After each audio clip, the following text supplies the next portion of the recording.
सत श्री अकाल। Punjabi radio USA वेख ਅਤੇ ਸੁਣ ਰਹੇ ਹੋ ਤੁਸੀਂ। ਪ੍ਰੋਗਰਾਮ ਲੈ ਕੇ ਹਾਜ਼ਰ ਹਾਂ ਖਬਰ ਤੇ ਨਜ਼ਰ। ਖਬਰ ਤੇ ਨਜ਼ਰ ਪ੍ਰੋਗਰਾਮ ਦੇ ਵਿੱਚ ਪੰਜਾਬ ਭਾਰਤ ਦੇ ਨਾਲ ਸਰੋਕਾਰ ਰੱਖਦੀਆਂ ਖਬਰਾਂ ਦੇ ਉੱਪਰ ਚਾਨਣਾ ਪਾਈਦਾ ਹੈ। ਪਿਛਲੇ 24 ਘੰਟਿਆਂ ਦੇ ਵਿੱਚ ਜੋ ਕੁਝ ਵੀ ਪੰਜਾਬ ਦੇ ਵਿੱਚ ਜਾਂ ਭਾਰਤ ਦੇ ਵਿੱਚ ਅਹਿਮ ਤੌਰ ਤੇ ਵਾਪਰਿਆ ਹੁੰਦਾ ਹੈ ਉਹ ਸਾਰੀਆਂ ਖਬਰਾਂ ਨੂੰ ਸਮੇਟਣ ਦੀ ਕੋਸ਼ਿਸ਼ ਕਰੀਦੀ ਹੈ। ਸੋ ਸਭ ਤੋਂ ਪਹਿਲੀ ਖਬਰ ਦਾ ਆਪਾਂ ਰੁਖ ਕਰਦੇ ਹਾਂ ਤੇ ਪਹਿਲੀ ਖਬਰ ਜੁੜੀ ਹੋਈ ਹੈ ਭਾਈ ਜਸਵੰਤ ਸਿੰਘ ਖਾਲੜਾ ਹੋਣਾ ਦੇ ਨਾਲ ਅਤੇ ਉਹਨਾਂ ਨੂੰ ਲੈ ਕੇ ਬਣਾਈ ਗਈ ਇੱਕ ਫਿਲਮ ਜਿਹੜੀ ਜਿਸ ਦੇ ਵਿੱਚ ਮੁੱਖ ਕਿਰਦਾਰ ਦਿਲਜੀਤ ਵੱਲੋਂ ਨਿਭਾਇਆ ਗਿਆ ਸੀ ਉਸ ਦੇ ਨਾਲ ਜੁੜੀ ਹੋਈ ਹੈ। ਮਨੁੱਖੀ ਹੱਕਾਂ ਦੇ ਵੱਡੇ ਅਲੰਬਰਦਾਰ ਜਸਵੰਤ ਸਿੰਘ ਖਾਲੜਾ ਤੇ ਬਣੀ ਫਿਲਮ ਪੰਜਾਬ 95 ਨੂੰ ਇੱਕ ਵੱਡਾ ਝਟਕਾ ਲੱਗਿਆ ਹੈ। ਫਿਲਮ ਨੂੰ ਗਾਲਾ ਵਿੱਚ ਹੋਣ ਵਾਲੇ TIFF ਫਿਲਮ ਫੈਸਟੀਵਲ ਤੋਂ ਬਾਹਰ ਕੱਢ ਦਿੱਤਾ ਗਿਆ ਹੈ। ਫਿਲਮ ਪੰਜਾਬ 95 ਦੀ ਸਕਰੀਨਿੰਗ 11 ਸਤੰਬਰ ਤੋਂ ਸ਼ੁਰੂ ਹੋਣ ਵਾਲੇ TIFF ਫਿਲਮ ਫੈਸਟੀਵਲ ਵਿੱਚ ਹੋਣੀ ਸੀ। ਫੈਸਟੀਵਲ ਦੇ ਬੁਲਾਰੇ ਨੇ ਇਸ ਦੀ ਪੁਸ਼ਟੀ ਕੀਤੀ ਪਰ ਉਹਨਾਂ ਨੇ ਇਹ ਨਹੀਂ ਦੱਸਿਆ ਕਿ ਆਖਿਰ ਕਿਉਂ ਇਸ ਦੀ ਸਕਰੀਨਿੰਗ ਰੋਕੀ ਗਈ ਹੈ। ਪਹਿਲਾਂ ਸੈਂਸਰ ਬੋਰਡ ਦੇ ਨਾਂ ਬਦਲਣ ਅਤੇ 21 ਕੱਟ ਤੋਂ ਬਾਅਦ ਫਿਲਮ ਨੂੰ ਇਹ ਸਰਟੀਫਿਕੇਟ ਨਾਲ ਰਿਲੀਜ਼ ਕਰਨ ਦੀ ਸ਼ਰਤ ਰੱਖੀ ਸੀ ਜਿਸ ਨੂੰ ਫਿਲਮ ਦੇ ਪ੍ਰੋਡਿਊਸਰ ਵੱਲੋਂ ਬੰਬੇ ਹਾਈ ਕੋਰਟ ਵਿੱਚ ਚੁਣੌਤੀ ਦਿੱਤੀ ਗਈ। ਜਸਵੰਤ ਸਿੰਘ ਖਾਲੜਾ ਤੇ ਬਣੀ ਫਿਲਮ ਤੇ ਲਗਾਤਾਰ ਲਗਾਈ ਗਈ ਰੋਕ ਤੇ ਸਿੱਖ ਭਾਈਚਾਰਾ ਕਾਫੀ ਪਰੇਸ਼ਾਨ ਹੈ ਅਤੇ ਉਹਨਾਂ ਨੇ ਪ੍ਰਧਾਨ ਮੰਤਰੀ ਨਰਿੰਦਰ ਮੋਦੀ ਤੇ ਵੀ ਵੱਡੇ ਸਵਾਲ ਖੜੇ ਕੀਤੇ ਨੇ।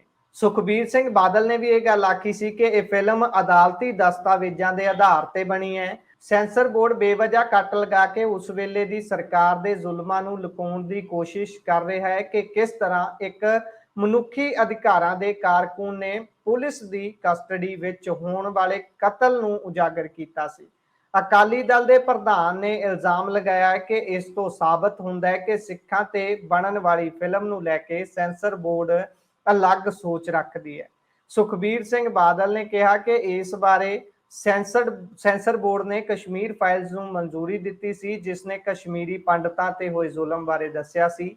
यानी साफ है कि बोर्ड निरपक्ष नहीं है। सुखबीर सिंह बादल ने सेंसर बोर्ड ਨੂੰ ਕਿਹਾ ਕਿ ਉਹ ਸਾਰੇ ਕੱਟਾਂ ਨੂੰ ਵਾਪਸ ਲਾਏ ਅਤੇ ਫਿਲਮ ਨੂੰ ਉਸ ਦੇ ਅਸਲੀ ਰੂਪ ਵਿੱਚ ਰਿਲੀਜ਼ ਹੋਣ ਦੇਵੇ ਤਾਂ ਕਿ ਸਿੱਖ ਭਾਈਚਾਰੇ ਖਿਲਾਫ ਹੋਏ ਜ਼ੁਲਮ ਦੀ ਕਹਾਣੀ ਨੂੰ ਦਬਾਇਆ ਨਾ ਜਾਵੇ। ਫਿਲਮ ਵਿੱਚ ਜਸਵੰਤ ਸਿੰਘ ਖਾਲੜਾ ਦੀ ਮੁੱਖ ਭੂਮਿਕਾ ਦਿਲਜੀਤ ਦੋਸਾਂਝ ਵੱਲੋਂ ਨਿਭਾਈ ਜਾ ਰਹੀ ਹੈ।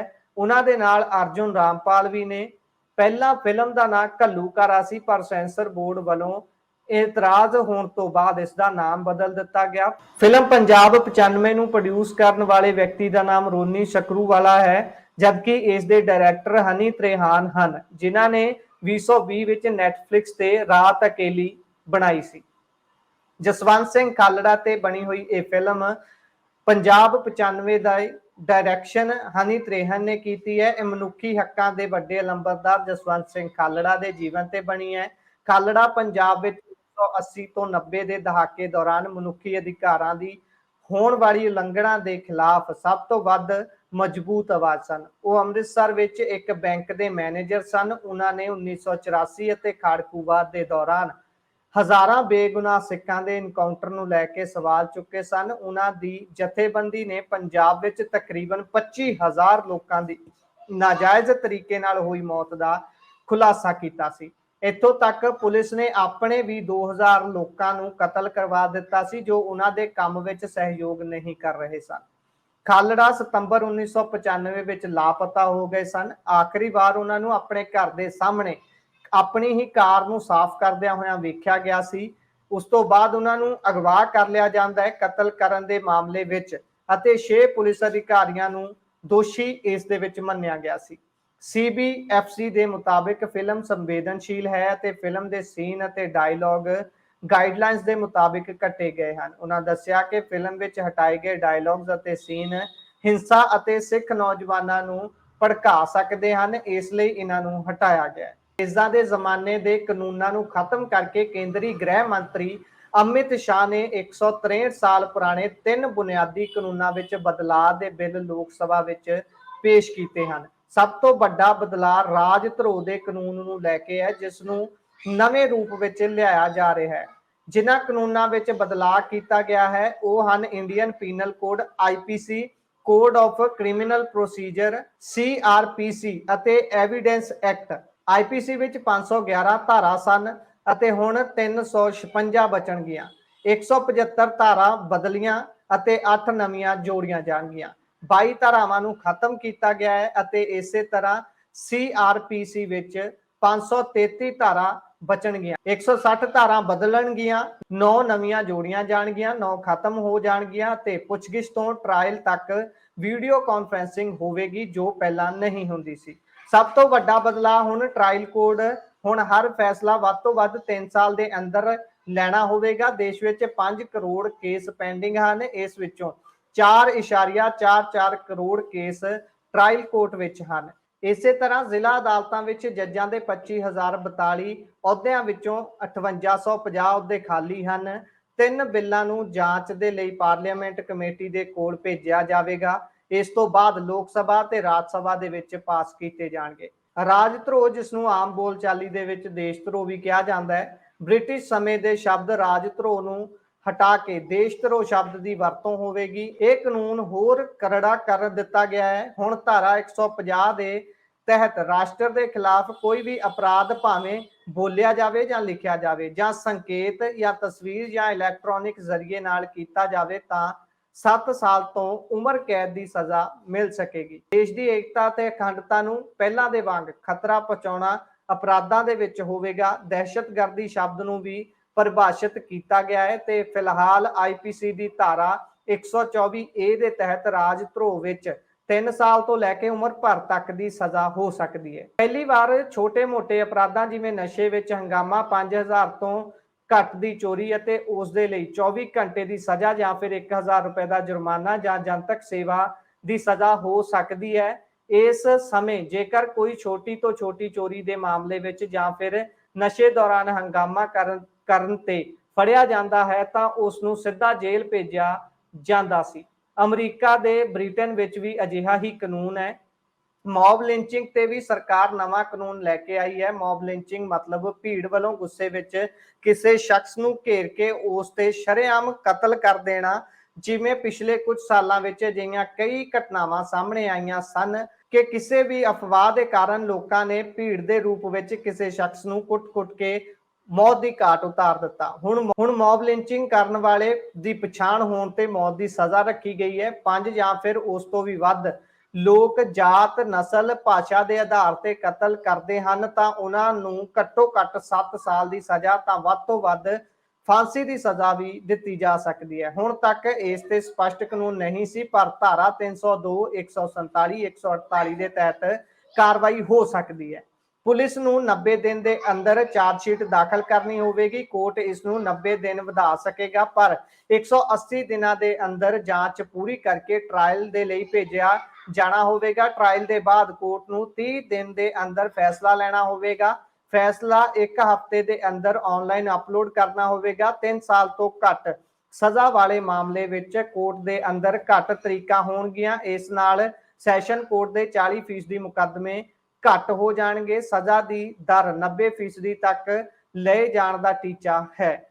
ਜੇਕਰ ਕਿਸੇ ਨੂੰ ਮੌਤ ਦੀ ਸਜ਼ਾ ਮਿਲਦੀ ਹੈ ਤਾਂ ਉਸ ਦੀ ਸਜ਼ਾ ਮੁਆਫ ਨਹੀਂ ਹੋਵੇਗੀ। ਹੁਣ ਉਸ ਨੂੰ ਤਾ ਉਮਰ ਕੈਦ ਦੇ ਵਿੱਚ ਤਬਦੀਲ ਕੀਤਾ ਜਾ ਸਕੇਗਾ ਅਤੇ ਤਾ ਉਮਰ ਕੈਦ ਦੀ ਸਜ਼ਾ ਨੂੰ 7 ਸਾਲ ਦੀ ਸਜ਼ਾ ਵਿੱਚ ਬਦਲਿਆ ਜਾ ਸਕੇਗਾ।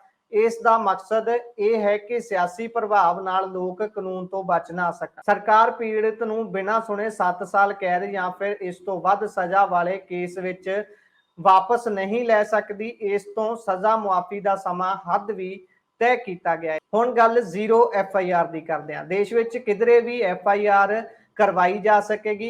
ਇਸ ਵਿੱਚ ਕਈ ਧਾਰਾਵਾਂ ਜੋੜੀਆਂ ਜਾਣਗੀਆਂ। ਹੁਣ ਤੱਕ 0 FIR ਵਿੱਚ ਧਾਰਾਵਾਂ ਨਹੀਂ ਜੋੜੀਆਂ ਜਾਂਦੀਆਂ ਸਨ। 15 ਦਿਨ ਵਿੱਚ 0 FIR ਸੰਬੰਧੀ ਥਾਣੇ ਨੂੰ ਭੇਜਣੀ ਹੋਵੇਗੀ। ਹਰ ਜ਼ਿਲ੍ਹੇ ਵਿੱਚ ਪੁਲਿਸ ਅਧਿਕਾਰੀ ਗ੍ਰਿਫਤਾਰ ਲੋਕਾਂ ਦੇ ਪਰਿਵਾਰ ਨੂੰ ਸਰਟੀਫਿਕੇਟ ਦੇਵੇਗਾ ਕਿ ਉਹ ਗ੍ਰਿਫਤਾਰ ਵਿਅਕਤੀ ਦੇ ਲਈ ਜ਼ਿੰਮੇਵਾਰ ਹੈ। ਇਹ ਜਾਣਕਾਰੀ ਆਨਲਾਈਨ ਜਾਂ ਨਿੱਜੀ ਤੌਰ ਤੇ ਦੇਣੀ ਹੋਵੇਗੀ। ਇਹ ਕਿਹਾ ਜਾ ਰਿਹਾ ਹੈ ਕਿ ਇਸ ਦੇ ਨਾਲ ਫਰਜ਼ੀ ਮੁਠਭੇੜਾਂ ਦੇ ਉੱਪਰ ਲਗਾਮ ਲੱਗੇਗੀ। ਪਹਿਲਾਂ ਪੁਲਿਸ ਕਿਸੇ ਵੀ ਸ਼ਖਸ ਨੂੰ ਗ੍ਰਿਫਤਾਰ ਕਰਕੇ ਲੈ ਜਾਂਦੀ ਸੀ, ਫਿਰ ਕਹਿੰਦੇ ਸੀ ਕਿ ਅਸੀਂ ਗ੍ਰਿਫਤਾਰ ਨਹੀਂ ਕੀਤਾ।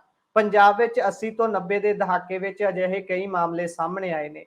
ਕੰਮਕਾਜੀ ਔਰਤਾਂ ਲਈ ਨਵੇਂ ਕਾਨੂੰਨਾਂ ਵਿੱਚ ਵੱਡੀ ਰਾਹਤ ਹੈ। ਜੇਕਰ ਕੋਈ ਸ਼ਖਸ ਆਪਣੀ ਪਛਾਣ ਲੁਕਾ ਕੇ ਔਰਤ ਨਾਲ ਸੰਬੰਧ ਬਣਾਉਂਦਾ ਹੈ ਤਾਂ ਫਿਰ ਵਿਆਹ ਕਰਵਾਉਂਦਾ ਹੈ ਤਾਂ ਉਸ ਦੇ ਖਿਲਾਫ ਸਖਤ ਕਾਨੂੰਨੀ ਕਾਰਵਾਈ ਹੋਵੇਗੀ, ਉਸ ਨੂੰ ਅਪਰਾਧ ਮੰਨਿਆ ਜਾਵੇਗਾ। ਇਸ ਤੋਂ ਇਲਾਵਾ ਵਿਆਹ, ਨੌਕਰੀ, ਪ੍ਰਮੋਸ਼ਨ ਦਾ ਲਾਲਚ ਦੇ ਕੇ ਜਾਂ ਫਿਰ ਪਛਾਣ ਲੁਕਾ ਕੇ ਔਰਤ ਦਾ ਸ਼ੋਸ਼ਣ ਕਰਨਾ ਵੀ ਅਪਰਾਧ ਮੰਨਿਆ ਜਾਵੇਗਾ। ਔਰਤਾਂ ਦੀ ਸੁਰੱਖਿਆ ਦੇ ਲਈ ਇਹ ਵੱਡਾ ਬਦਲਾਅ ਕੀਤਾ ਗਿਆ ਹੈ, ਪਰ ਕਈ ਵਾਰ ਅਜਿਹੇ ਕਾਨੂੰਨਾਂ ਦਾ ਗਲਤ ਇਸਤੇਮਾਲ ਵੀ ਨਜ਼ਰ ਆਉਂਦਾ ਹੈ।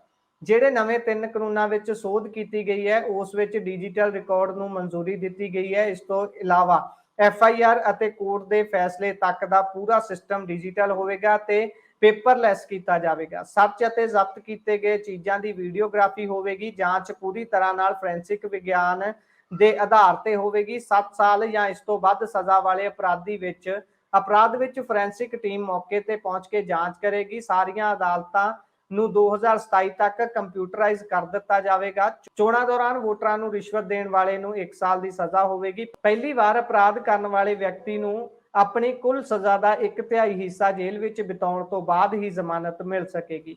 ਹੁਣ ਕਿਸੇ ਕੇਸ ਵਿੱਚ ਜੇਕਰ ਕੋਈ ਮੁਲਜ਼ਮ ਫਰਾਰ ਹੈ ਤਾਂ ਉਸ ਦੇ ਮੁਕੱਦਮਾ ਚੱਲ ਸਕੇਗਾ। ਪਹਿਲਾਂ ਹੁੰਦਾ ਸੀ ਕਿ ਮੁਲਜ਼ਮ ਦੀ ਗ੍ਰਿਫਤਾਰੀ ਤੋਂ ਬਾਅਦ ਹੀ ਮੁਕੱਦਮਾ ਚੱਲਦਾ ਸੀ, ਯਾਨੀ ਹੁਣ ਸਿੱਧੂ ਮੂਸੇਵਾਲਾ ਦੇ ਕਤਲ ਦਾ ਮਾਸਟਰਮਾਈਂਡ ਗੋਲਡੀ ਬਰਾੜ ਖਿਲਾਫ ਵੀ ਮੁਕੱਦਮਾ ਚੱਲ ਸਕਦਾ ਹੈ, ਹਾਲਾਂਕਿ ਉਹ ਪੁਲਿਸ ਦੀ ਗਿਰਫਤ ਤੋਂ ਬਾਹਰ ਹੈ। ਇਸ ਨੂੰ ਇੱਕ ਹੋਰ ਉਦਾਹਰਨ ਦੇ ਨਾਲ ਵੀ ਸਮਝਿਆ ਜਾ ਸਕਦਾ ਹੈ। ਮੁੰਬਈ ਬੰਬ ਧਮਾਕਿਆਂ ਦਾ ਮੁਲਜ਼ਮ ਦਾਊਦ ਕਈ ਦਹਾਕਿਆਂ ਤੋਂ ਬਾਹਰ ਹੈ ਅਤੇ ਫਰਾਰ ਹੋਇਆ ਦੱਸਿਆ ਜਾਂਦਾ ਹੈ, ਇਸ ਲਈ ਉਸ ਦੇ ਖਿਲਾਫ ਕੋਈ ਮੁਕੱਦਮਾ ਅਦਾਲਤ ਵਿੱਚ ਨਹੀਂ ਚੱਲ ਰਿਹਾ ਸੀ, ਪਰ ਹੁਣ ਉਸ ਦੇ ਖਿਲਾਫ ਮੁਕੱਦਮਾ ਚੱਲ ਸਕੇਗਾ, ਜਦਕਿ ਸਿਵਲ ਸਰਵੈਂਟ ਦੇ ਮੁਕੱਦਮਾ ਚਲਾਉਣ ਦੇ ਲਈ 120 ਦਿਨ ਪਹਿਲਾਂ ਇਜਾਜ਼ਤ ਲੈਣੀ ਹੋਵੇਗੀ।